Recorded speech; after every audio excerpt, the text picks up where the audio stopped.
정한 마음과 두 마음이 충돌했을 때 정한 마음이 승리하면 삶이 형통하고 평안하고 두 마음이 승리하면 그때부터 삶이 도둑질 맞기를 시작을 합니다. 그래서 오늘은 우리 심령 안에 있는 마음을 좀 점검해 보려고 합니다. 우리는 하루에도 12번씩 정한 마음과 이 두 마음 사이에서 갈등을 할 때가 있어요.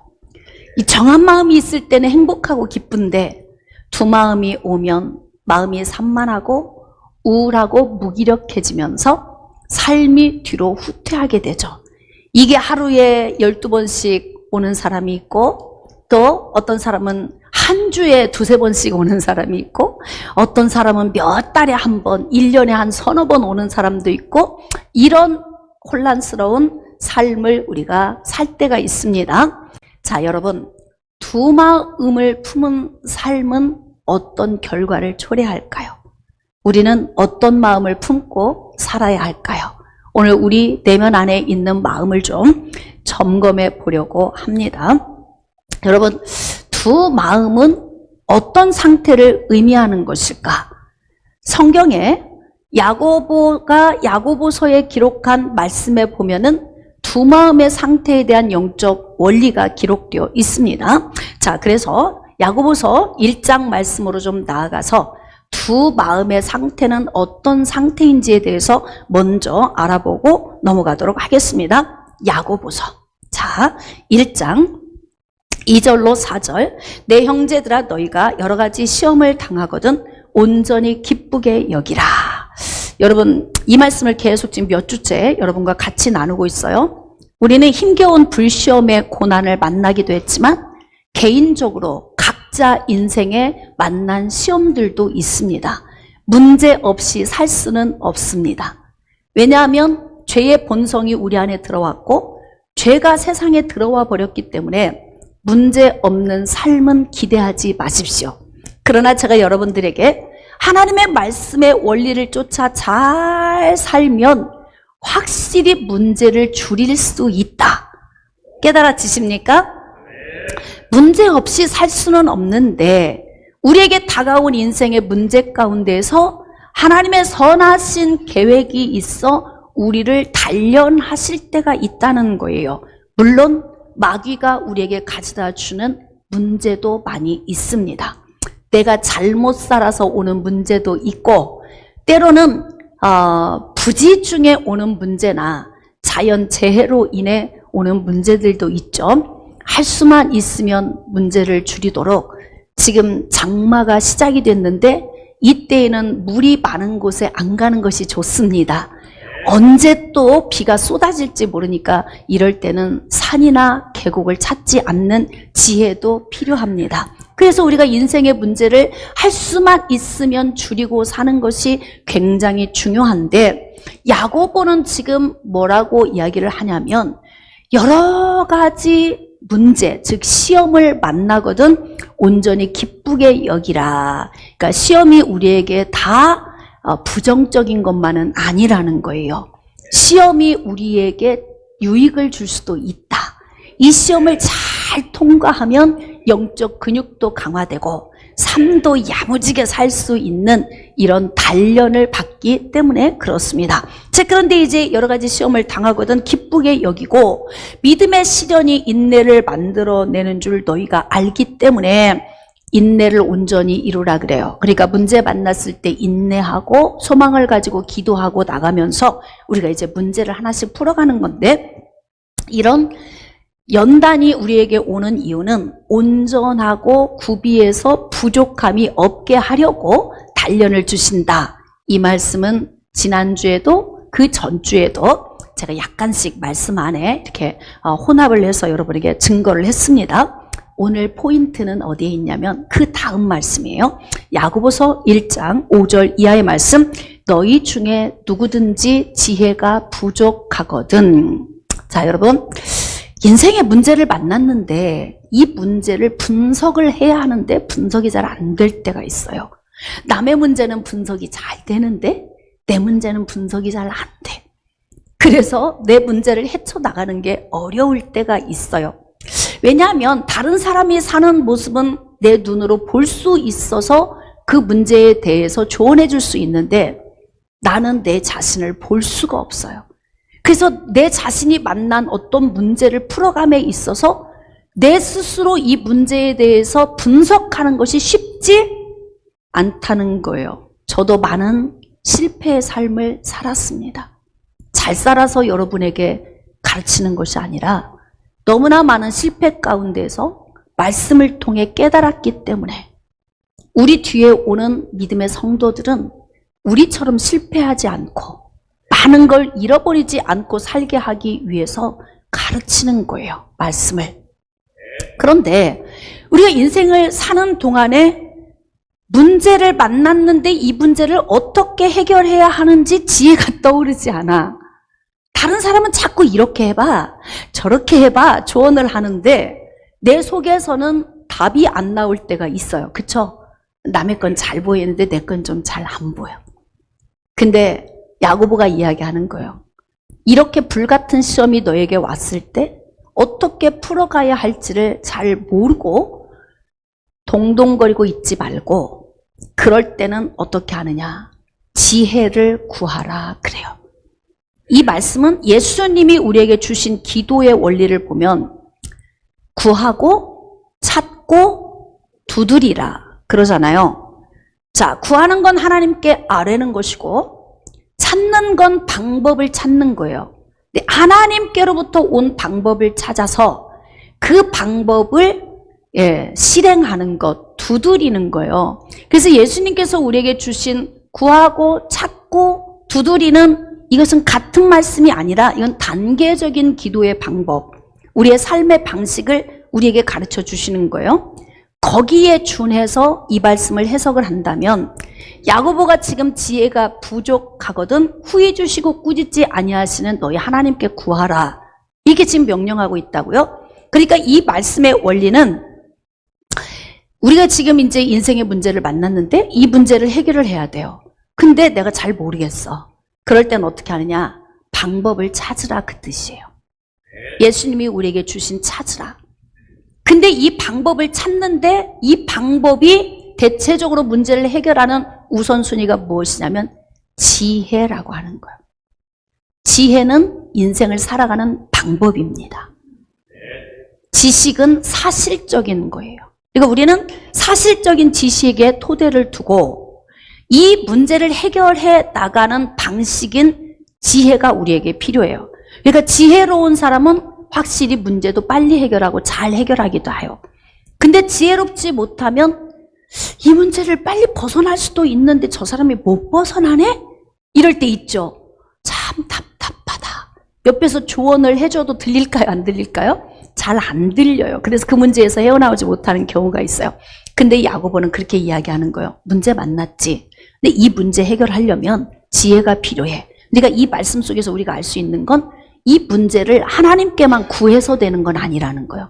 그러니까 우리가 기도를 하는 건 뭘 기도해요? 내가 할 수 없는 걸 기도하는 거예요. 이거 그냥 한마디로 쑥 그냥 지나가고 듣지 마세요. 이거 굉장히 중요한 이야기입니다. 대부분 앉아서 하는 기도가 내가 할 일을 하고 있는지 몰라.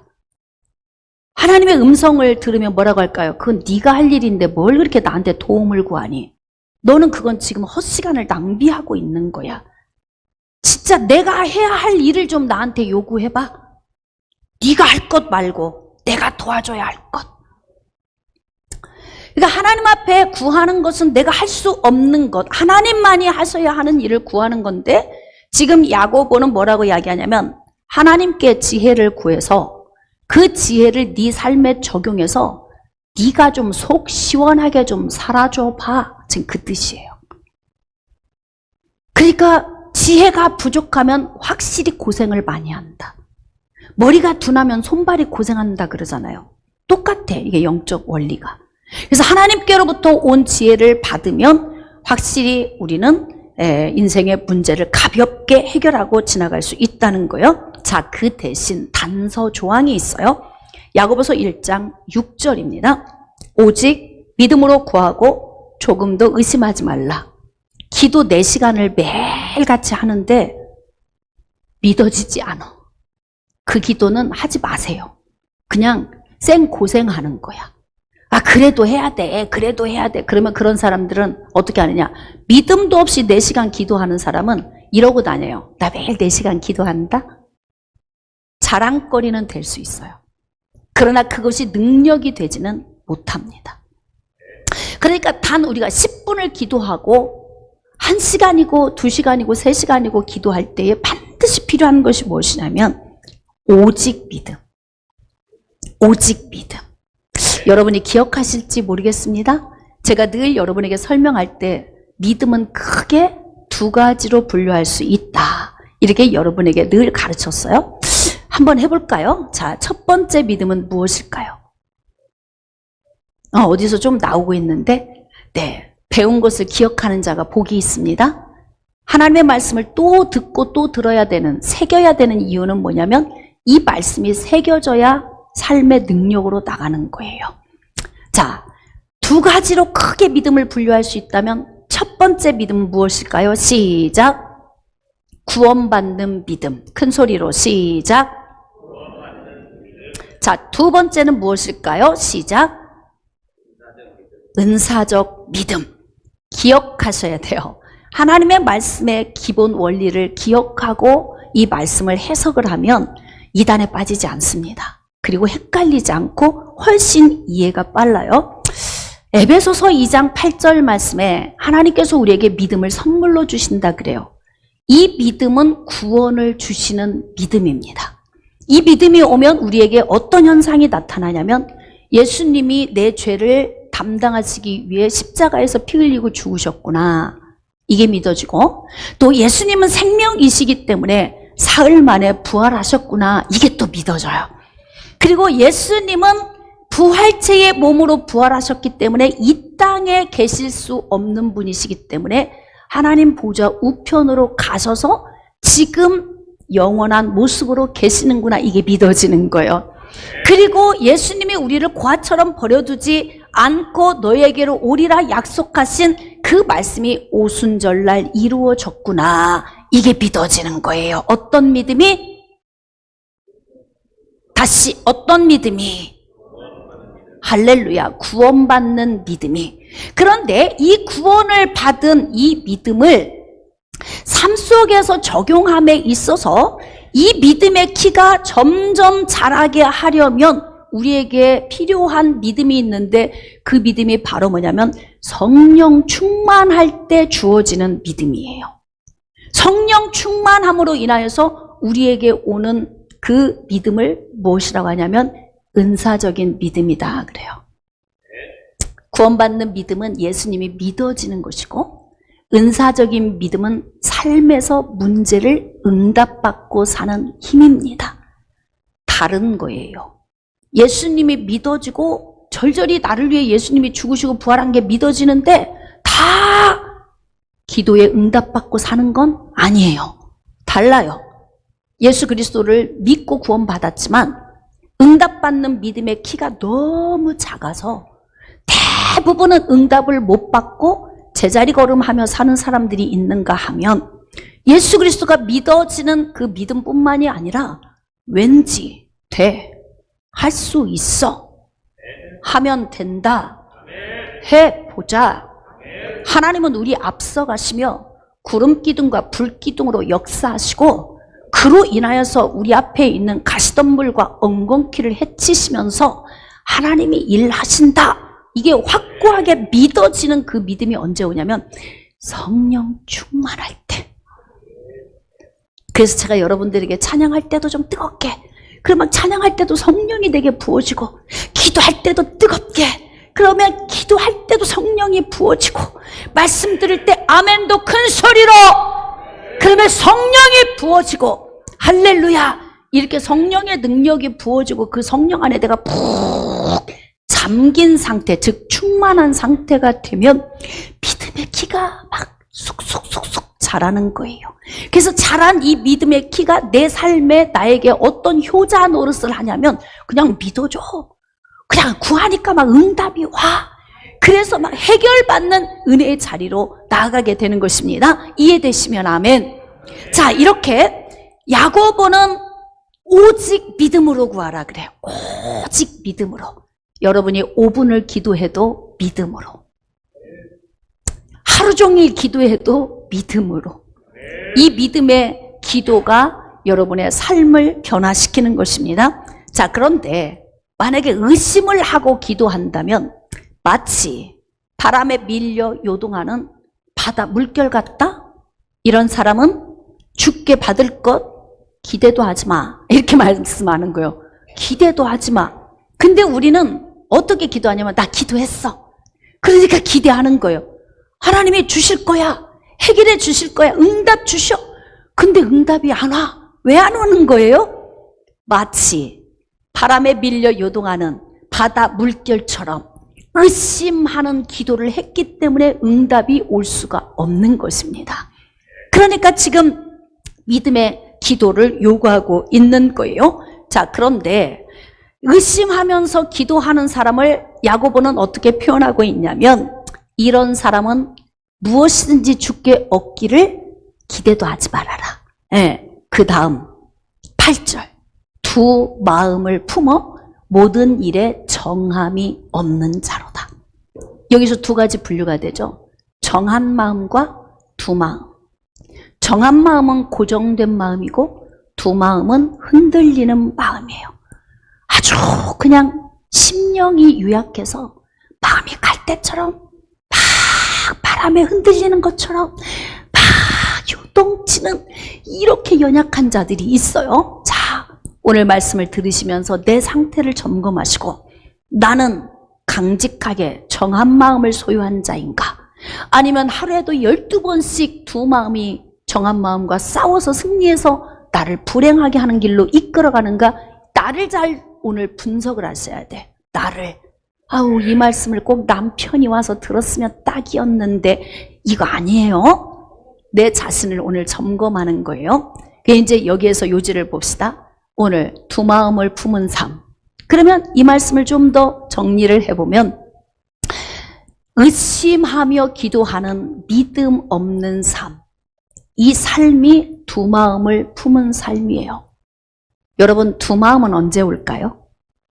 정한 마음으로 잘 가다가 갑자기 그냥 넘어질 것 같은 그 위기를 만났어. 휘청거리는 거예요. 내가 왜 이렇게 헷갈리고 혼란스럽지? 왜 이렇게 내 마음이 이렇게 산만하지? 이런 거 있잖아요. 두 마음이 올 때가 언제인가? 이때가 바로 내 시선이 정한 마음에서 멀어질 때입니다. 정한 마음이 뭐예요? 바울 사도는 이렇게 고백합니다. 나는 오직 예수 그리스도의 십자가 외에는 자랑하지 않기로 난 작정했다 그래요. 그건 뭐냐면 정한 마음이에요. 나는 예수님만 보고 갔다. 여러분 예수 믿었으면요. 예수 믿는 자의 삶을 그냥 사는 거예요. 가는 거예요. 예배 드리는 삶 사는 거예요. 기도하는 삶 하는 거예요. 헌신 가는 거예요. 물질 드림 하는 거예요. 그냥 예수 믿고 가기로 했으면 작정하고 가는 것입니다. 이게 정한 마음인 거예요. 그런데 이 정한 마음이 흔들릴 때가 있어요. 언제 흔들리느냐? 환경을 바라볼 때.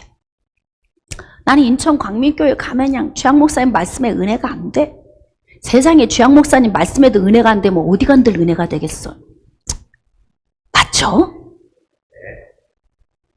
공감이 별로 안 되는 것 같으네. 네? 또 어떤 경우에는 나는 그냥 저기 있는 네, 집사님이 마음에 안 들어. 난 그래서 못 가겠어. 주변 어떤 환경의 요인을 대고 그리고 자기 마음을 어떻게 하느냐. 정한 마음에서 두 마음으로 싹 전환을 시켜. 그날부터 마음이 헷갈리고 혼란스러워. 그러니까 어떻게 해요? 예배인들 드리고 싶겠어요? 기도인들 나오겠어요? 찬양인들 즐겁겠습니까? 헌신인들 할 수 있겠습니까? 모든 게 다 무너져 버리는 거예요. 이게 순간에 와르르 무너지면서 내 안에서 두 마음이 정착되면 내가 어떻게 되냐면 하나님의 전에서 멀어지고 예배의 삶에서 멀어지는 거예요. 여러분이 가만히 생각해 보세요. 나는 모태신앙부터 지금까지 그냥 마지못해 습관적으로라도 여기 왔으면 그게 복인 줄 아셔야 돼요.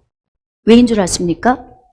여러분 매일 기뻐서 할 수도 있겠지만 우리는 육신을 입은 자이기 때문에 꼭 그렇지만은 않아요. 그럼에도 우리 자신을 쳐서 복종시켜. 정한 마음으로 가는 거예요. 마음 정했으면 가는 거죠. 울산에서도 오잖아요. 한 달에 한 번씩. 할렐루야. 예? 정한 마음이야. 예, 정한 마음을 가지고 하나님 앞에 나가기로 했으면 그냥 가는 거예요. 근데 이것이 어떨 때는 무료하기도 해.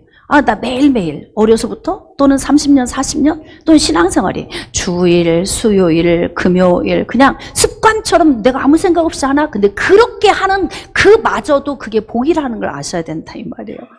왜인 줄 아십니까? 은혜의 자리로 내가 나가는 것 자체가 내가 마음을 정했기 때문에 그래요. 이 정한 마음, 할렐루야. 이 마음 정해놓고 변질되지 않기 우리 꼭꼭 약속해. 할렐루야. 예, 변질되지 않기. 누구를 위해서? 오늘 말씀을 들으면서 여러분 스스로가 이게 얼마나 복 있는 것을 깨달아 아셔야 돼요. 이거 주양 목사님 좋으라고 그러는 거 아니고요. 아이고 내가 이렇게 하면 하나님 나라에 유익하고 하나님이 좋으시겠지. 너 말고도 7,000명 숨겨놨어. 야, 네 열심과 특심 자랑하지 마. 너 아니어도 나 아쉽지 않아. 어떤 사람은 신앙생활하면서 정말 내가 없으면 하나님 아쉬울 거야. 음성 듣기 시작. 너 아니어도 7,000명. 너 아니어도 7,000명. 교회에서 막 진짜 열심히 일하는 일꾼 나가면 막 저 교회 정말 흔들거릴 거야. 천만의 말씀. 하나님이 세우신 교회는 흔들리지 않아요. 그보다 더 괜찮은 사람, 더 멋있는 사람, 더 훌륭한 사람이 온다니까요. 그러니까 내 마음 정해놓고 가는 거예요. 헌신의 자리에, 기도의 자리에, 찬양의 자리에, 말씀을 듣는 자리에, 이 예배의 자리에 내가 고정하고 가는 것이 복이라는 거예요. 근데 두 마음을 품는 이유는 뭐냐면 시선이 바뀐 거예요. 먹고 사는 것, 입고 마시는 것, 내 인생의 삶에 초점 두다 보니까 예배를 조금씩 멀리해. 예수님 생각도 조금씩 멀어져. 그러다 보니까 내 마음에서 두 마음이 생겨. 그러면 두 마음이 생기면 어떻게 되냐면요. 예수 그리스도를 위해 하는 모든 신앙적인 행위가 멈추게 되는 거예요. 자, 이게 멈추게 되면 어떤 문제가 발생할까요? 자, 우리 안에 있는 두 마음이 나를 얼마나 후퇴하게 하고 내 인생의 것들을 훔쳐가는지 오늘 말씀을 잘 들으시고 깨달으셔야 돼요. 자, 마음이 흔들리는 것, 즉 믿음이 없음을 의미합니다. 믿음이, 은사적인 믿음은요, 작아졌다가 커졌다가 작아졌다 커졌다 그래. 언제 작아져요? 성령이 소멸되면 작아져. 언제 커져요? 성령이 충만해지면 믿음이 커지는 거예요. 그래서 우리가 성령 충만한 자리에 자꾸 가야 되는 이유가 거기에 있는 거예요. 자, 이제 두 마음을 품고 있다가 아주 수치스러운 문제를 만난 제자들에 대한 기록이 있어요. 오늘 본문 말씀 위쪽으로 조금만 올라가면, 자, 마가복음 9장 14절 이하의 말씀. 이에 그들이 제자들에게 와서 보니 큰 무리가 그들을 둘러싸고 서기관들이 그들과 더불어 변론하고 있더라. 자, 이게 무슨 말씀이냐면 아들을 데리고 온 아버지가 있었어요. 근데 이 아들은 어떤 아들이냐면 어려서부터 귀신이 붙들면 불에도 넘어지고 물에도 넘어지고, 그래서 가정 안에서 해결할 수 없는 이 문제 때문에, 고질적인 문제 때문에 온 가족이 피폐해져서 힘든 삶을 살았던 그런 가정이에요. 근데 이 아이가 점점점 자라고 청년이 되고 이제 성인이 된 거죠. 근데 아버지가 예수 그리스도의 소문을 듣고 그 아들을 이끌고 왔어요. 근데 먼저 누구에게 갔냐면 예수님의 제자들에게 간 거예요. 자, 이제 예수님의 제자들에게 이 귀신 들린 아들을 데리고 왔어요. 데리고 왔으면 제자들이 해결해 줘야 되잖아요. 어떻게? 지금 여러분들에게 누군가가 그리스도인이니까 도와주세요 하고 이 문제를 가지고 오면 여러분은 어떻게 할 수 있을까? 해결해 줄 수 있겠어요? 어때요? 잘 생각해 보세요. 이건 지금 제자들 얘기로 생각하시면 안 되고, 과연 지금 비그리스도인들이 이렇게 엄청난 문제를 가지고 와서 예수 이름의 권세를 힘입어 문제를 해결해 달라고 할 때 나는 과연 해결해 줄 수 있는가? 이걸 고민해 보셔야 돼요. 오히려 더 큰 문제를 가지고 돌아가게 할 수도 있어요. 그냥 그렇게 살아. 그냥 이렇게 하고 말어. 무책임하게. 여러분이 그리스도인이라면 이런 문제를 가지고 온 사람을 소생시키고 살려야 돼요. 근데 제자들에게 데려왔는데 제자들이 버벅거려. 못해. 안 되는 거예요. 어제까진 됐는데. 둘씩 전도 나가서 많은 귀신도 쫓아내고 병든 자도 고치고 문제 해결을 해주고 그가 복음을 전하고 다녔던 제자들인데요. 지금 이 문제를 해결을 못하는 거예요. 어제는 왜 해결됐고 오늘은 왜 해결이 안 된 거예요. 그러니까 주변에 사람들이 모여들기 시작하는 거죠. 줄곧 누가 모여들까? 이렇게 난감하고 난처한 상황에 누가 올까요? 비웃는 자들이 오죠. 비그리스도인이 오는 거예요. 봐라, 또 예수 믿는다고 하면서 그것도 못해? 또 예수 믿는다고 하면서 왜 그렇게 복은 못 받고 사는 거야? 이렇게 비그리스도 항상 나를 이렇게 쌍안경을 끼고 막 돋보기로 나를 보고 있었던 사람들이 있어. 근데 이런 사람들이 내가 인생의 어떤 문제를 만나서 이 문제를 잘 해결하지 못하면요, 반드시 쏜살같이 달려옵니다. 그리고요, 거봐. 예수 믿은 거 헛믿었지. 지금까지 믿은 거. 예수에 미쳐서 살았을 때 내가 알아봤어. 내가 그럴 줄 알았다고. 이런 이제 비웃음이 막 오기 시작해요. 예수님 제자들 주변에 유대인들. 잘 예수님 비난하려고 쫓아다닌 서기관 바리새인들. 이 사람들이 제자들의 막 둘러싸여서 변론했다. 이 이야기는 뭐예요? 비웃고 조롱했다. 비웃고 조롱했다. 이때 예수님의 제자들이 속수무책 아무것도 할 수 없는 거예요. 그냥 손을 턱 내려놓고 아무것도 할 수 없어. 예수 이름으로 나가, 안 나가. 귀신이 희죽희죽 웃으면서 내가 나가나 봐라 이러는 거예요. 그러면서 오히려 사역하는 자를 막 가지고 노는 거예요.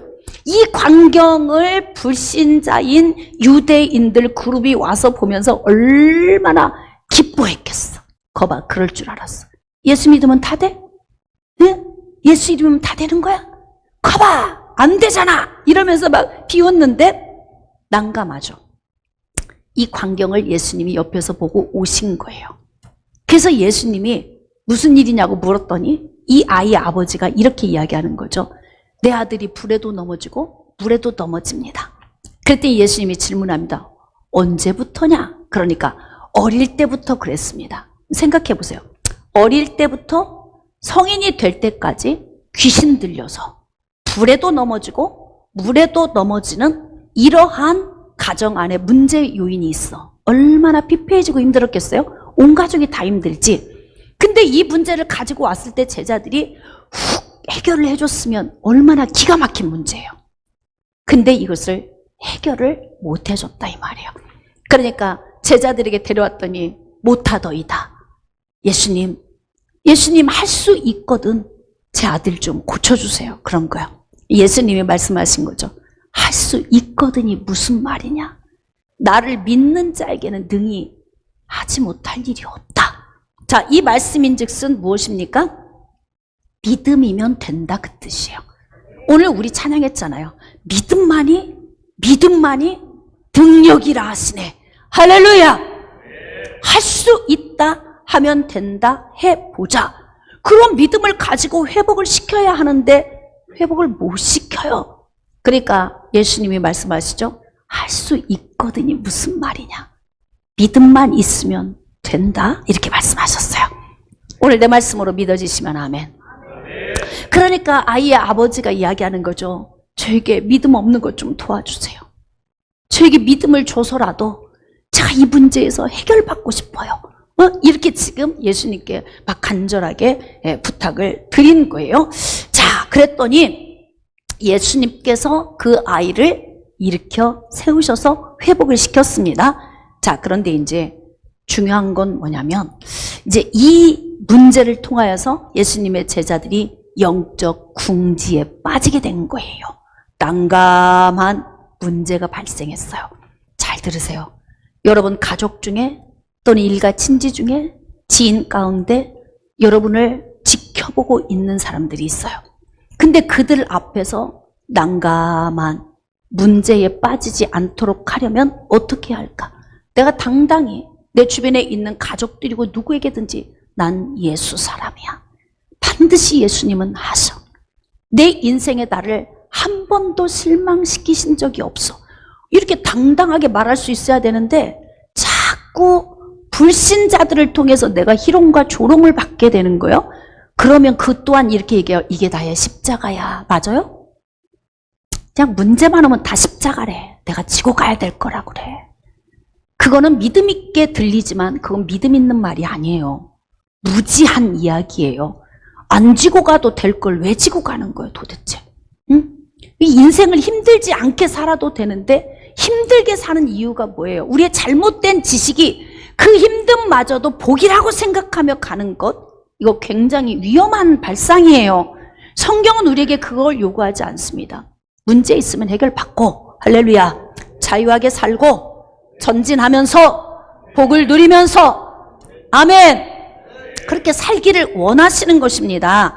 자, 그런데 지금 제자들이 이제 영적 궁지에 빠지니까 조용히, 누가 볼세라, 아주 조용히 예수님을 찾아와서 예수님께 질문을 하는 거예요.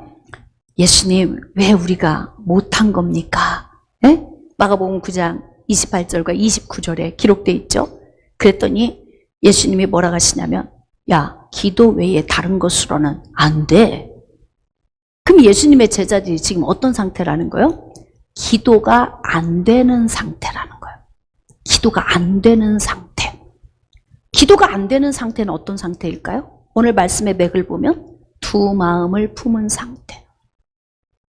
그러니까 정한 마음을 품고 가면 지금 예수 이름으로 명령했을 때 이루어졌을 거예요.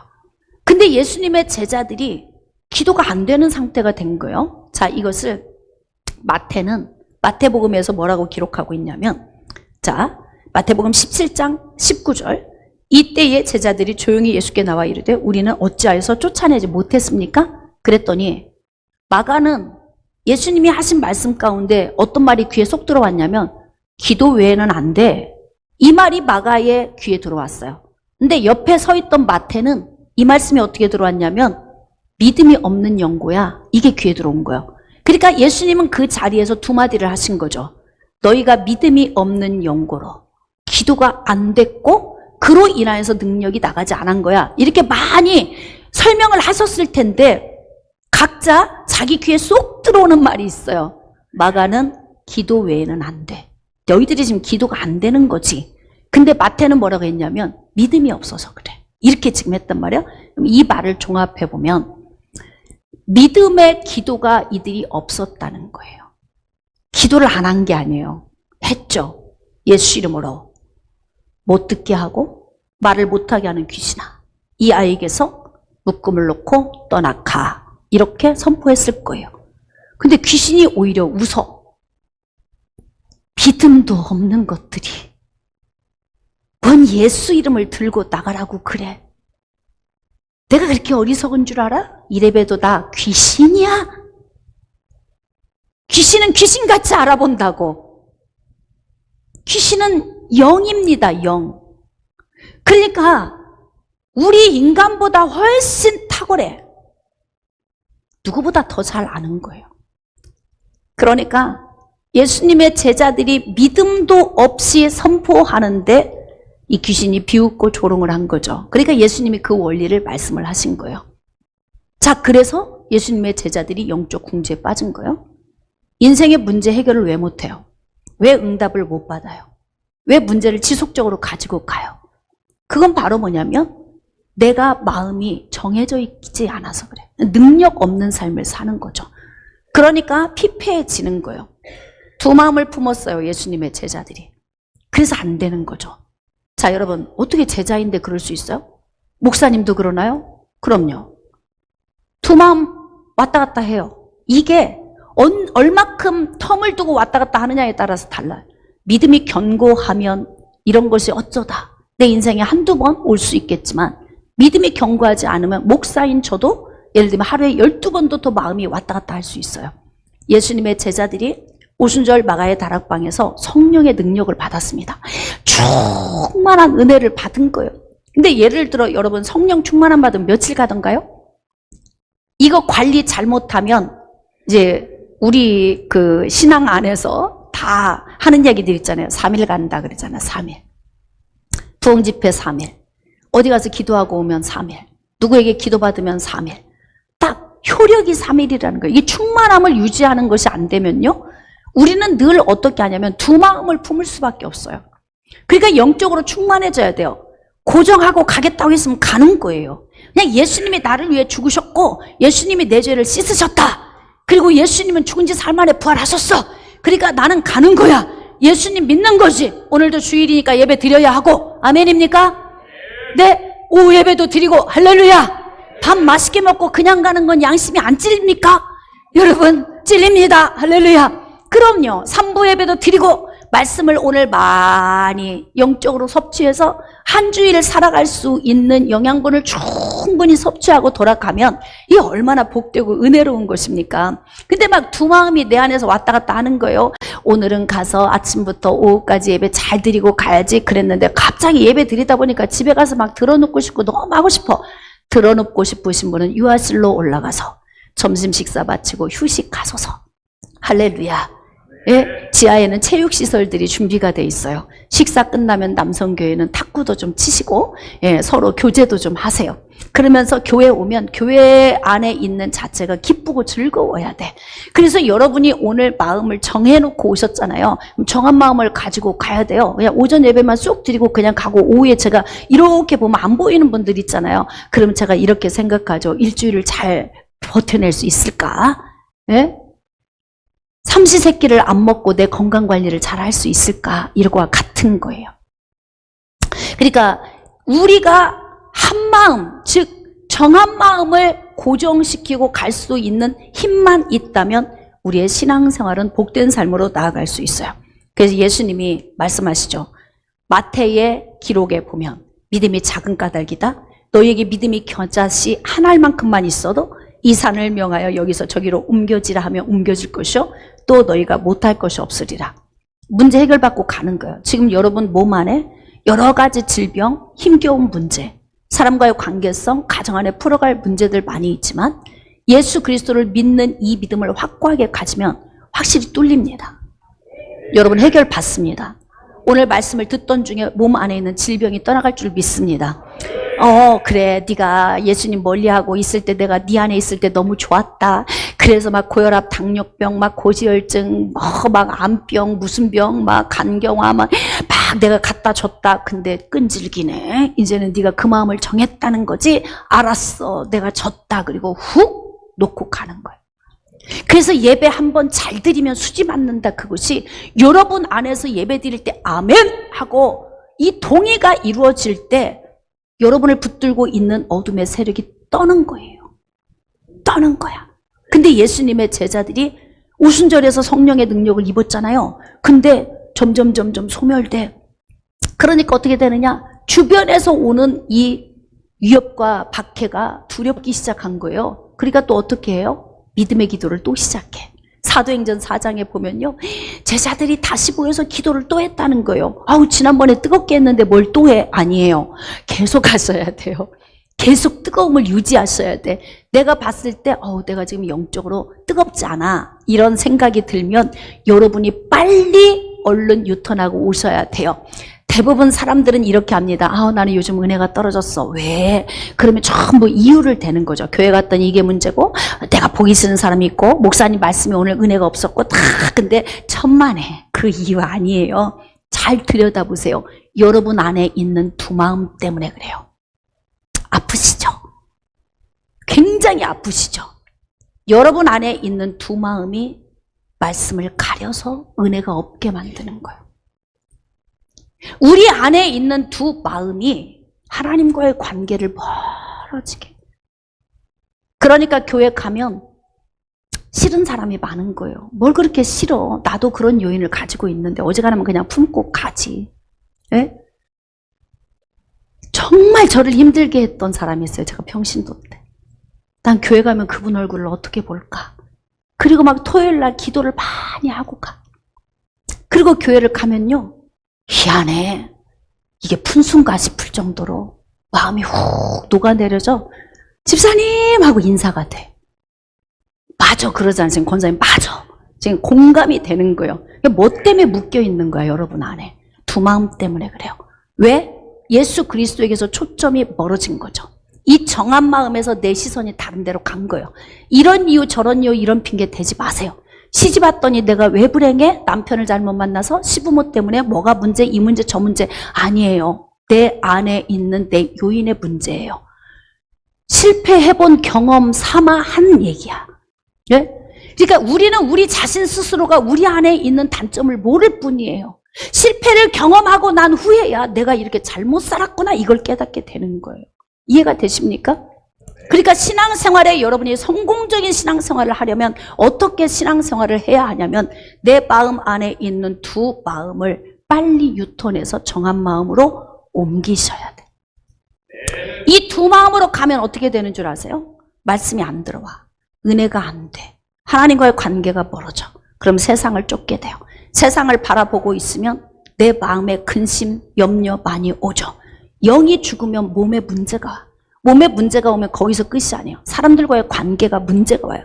그러면서 내 삶의 모든 기능이 어떻게 되면 어그러지게 돼 있어. 어그러지게 돼 있어요.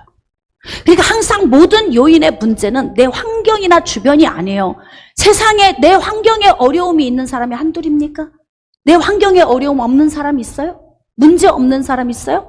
그래도 기쁘고 즐겁게 예수님 찬양하고 헌신하고 열심히 하는 사람 있는데 그 사람보다 더 나은 좋은 삶을 살면서도 왜 늘 비틀거리는 삶을 살아요?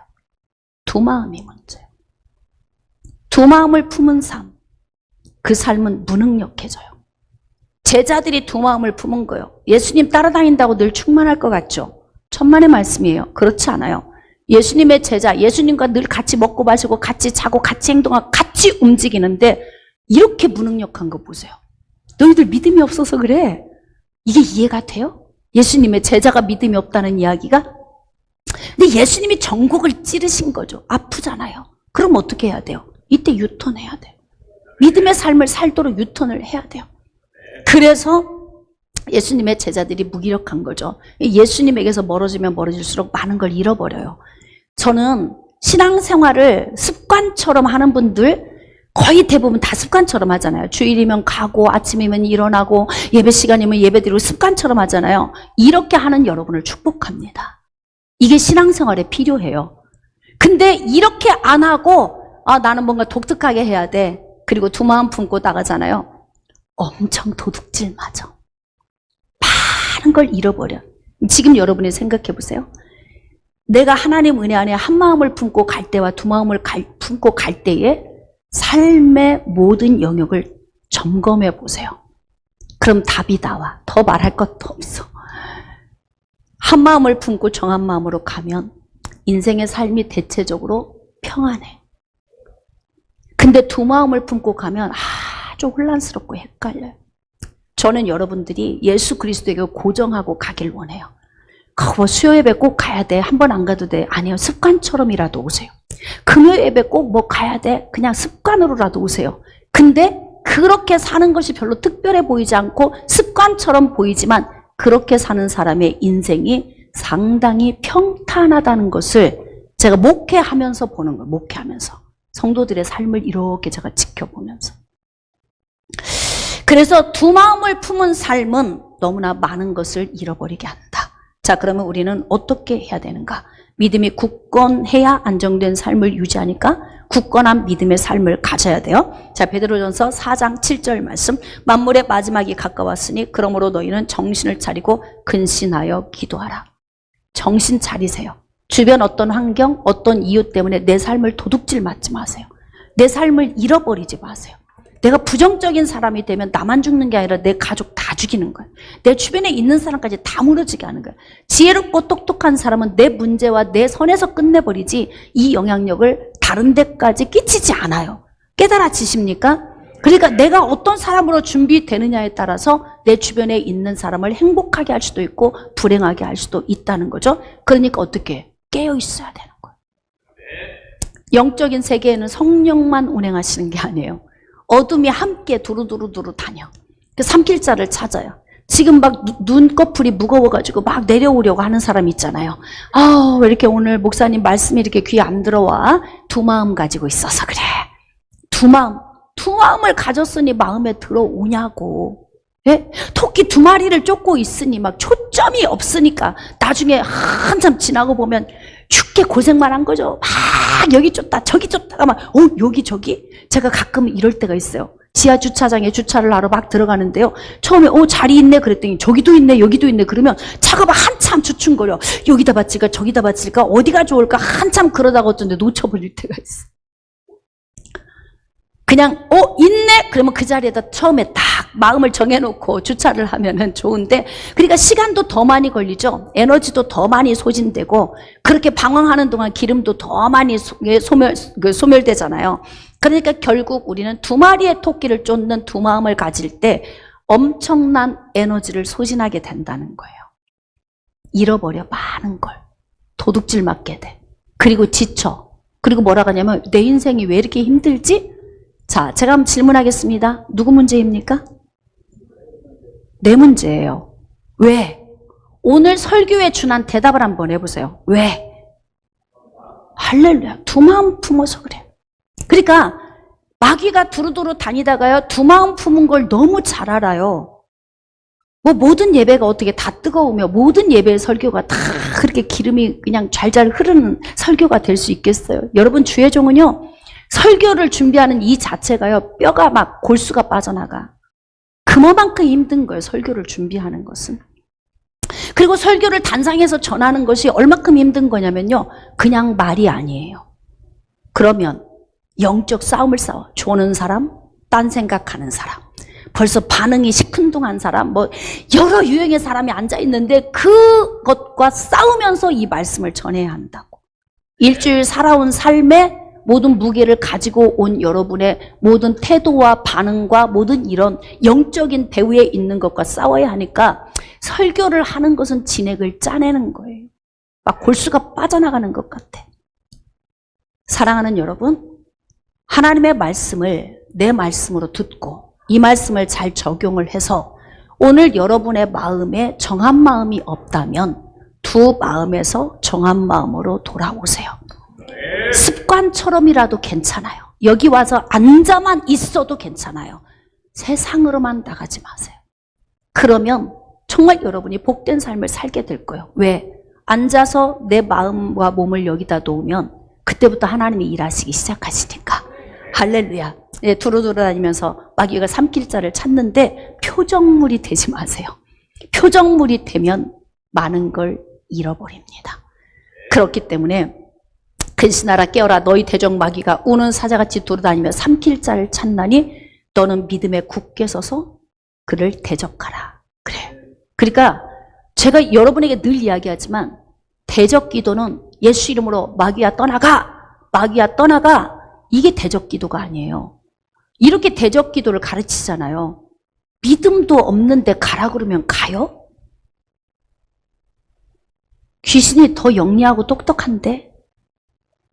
그러니까 그 대적 기도의 효력이 아니라 중요한 건 뭐냐면 믿음을 들고 밀어내라는 거야. 믿음으로. 믿음으로 대적하라는 거예요. 내가 지금 말은 하지 않아. 앞에서 지금 마귀가 공격해 오는데 말은 하지 않아요. 근데 내 안에서 지금 믿음이 저항해 미는 거예요. 그러면 누가 넘어져? 힘 있는 쪽이 밀면 힘 없는 쪽이 넘어지는 거예요. 믿음의 키가 크면 클수록 나는 강력한 힘을 소유한 자이고 내가 이렇게 믿음으로 밀면 저쪽에서 어둠이 무너지는 거예요. 제가 최성강 집사님하고 둘이 손으로 밀치게 하면 누가 이기겠어? 최성강 집사님이 이기죠. 제가 어떻게 이기겠어요? 에? 못 이겨요. 믿음으로 싸운다면 어떻게 할까? 그건 알 수 없다. 그쵸? 알 수 없어. 누구 믿음이 큰지 알 수 없어요. 하나님만 아세요. 하나님만. 그런데 우리가 정말 강력한 믿음을 소유한다면 어둠도 무서워 떨고 도망간다. 아멘. 자, 말씀을 좀 정리를 해보겠습니다. 두 마음을 품은 삶은 많은 걸 잃어버리게 합니다. 왜냐하면 이 두 마음은 하나님에게서 초점이 멀어져서 세상을 바라보게 하기 때문에 그렇습니다. 그러면 두 마음을 품은 사람의 첫 번째 나오는 반응이 뭔 줄 아세요? 예배를 멀리한다입니다. 그러니까 성전 예배를 빨리 회복하셔야 돼. 성전 예배를 회복하지 않으면 엄청 많은 걸 잃어버릴 거예요. 그리고 어떻게 해요? 전부여 의지 없어서 손들 다 잊어버리고 오는 거지. 다 잊어버리고. 잠깐 음성 듣기 시작. 진작에 오지. 누가 다 잃어버리고 오라고 그랬어? 하나님이 그러실 거라고요. 그러니까 언제 유턴하자? 지금 유턴하자. 변질되지 마세요. 정한 마음 그대로 갑시다. 두 마음 품으면 도둑질 맞습니다. 그러므로 저와 여러분은 정한 마음으로 하나님을 바라보고 예수 그리스도의 십자가의 능력 안에서 전진하며 사는 은혜가 있으시기를 주님의 이름으로 축복합니다.